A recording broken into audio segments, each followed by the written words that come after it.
ना ही आपके खाते में बटुए में आता है, ये इस बात का गौरव के लिए हमें मान होना चाहिए। कोई बीच में डांडी मारने वाला आदमी नहीं है।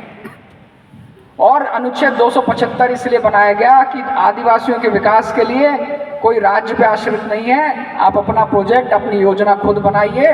केंद्र सरकार सीधे 275 में आपके लिए प्रोजेक्ट इम्प्लीमेंट करती है, सीधे पैसा आता है।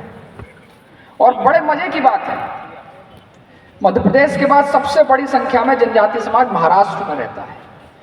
तो देश का जो कुल बजट है उसका 10% हिस्सा जनजातीय समाज पर देने वाली जो पहली सरकार है वो माननीय प्रधानमंत्री जी की सरकार है। जोरदार तालियां बजाएं। उन्होंने कहा ऐसा नहीं कि तुम तय करोगे, नहीं, देश में रेवेन्यू में जितना पैसा आ रहा है उसके देश में अगर 10% वनवासी निवास करते हैं तो आज आप देख लीजिए बजट में सीधे 10% पैसा वो हमारे आदिवासी समाज के लिए देते हैं। उससे पहले तो कोल विभाग का 1% के बराबर भी पैसा हमें नहीं दिया जाता था। ये आज़ादी के 75 साल बाद ये जो हमें गौरव प्राप्त हो रहा है। और उसके बाद जो मैं बहुत साधुवाद के साथ बोलता हूं कि हमारे लिए जो कानून बने हैं उन कानूनों से वास्तव में हम 100 वर्षों बाद एक जगह पर पहुंच सकते हैं। कोई मुझसे पूछता है कि ऐसे 3 कानून बताओ जिससे वास्तव में आदिवासी समाज अपने पैरों पर खड़ा हो सकता है, तो मैं समझता हूं कि आज आवश्यकता है वनाधिकार कानून की, पेसा एक्ट की और बायोडायवर्सिटी एक्ट की। अगर ये 3 एक्ट पे जनजाति समाज का, और ये एक्ट कोई शहरों के लिए नहीं है, माननीय चैतराम पवार जी बैठे हुए हैं यहाँ पर, 30 से 40 वर्षों का संघर्ष है उनका।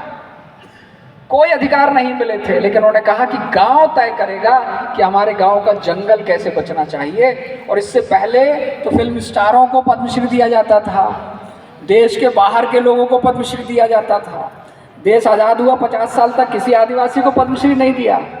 लेकिन मैं बहुत साधुवाद के साथ बोलता हूं कि सैकड़ों लोगों को, आज जनजातीय लोगों को पद्मश्री पुरस्कार देने का कोई काम किया है तो माननीय प्रधान मोदी जी ने किया है।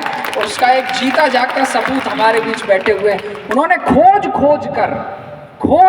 कर जड़ी बूटियों देने वाले, वनों की रक्षा करने वाले ऐसे मुकुट मणियों को खोज कर पद्मश्री दिया है जिनका पड़ोसी भी उनको नहीं जानता था। जब देखा कि टीवी में अरे वो अम्मा जो सैकड़ों वर्षों से हजारों बरगद के पेड़ लगाई है उसे प्रधानमंत्री जी ने पद्मश्री दे दिया और गांव के लोग उसको नहीं जान रहे हैं। सोचिए कि कितनी सूक्ष्मता से उन्होंने जनजाति समाज के कितने छोटे छोटे लोगों को आज पद्मश्री दिया है। हमारे बीच बैठे हुए हैं माननीय चैतराम जी पवार, एक बार जोरदार तालियां होंगी।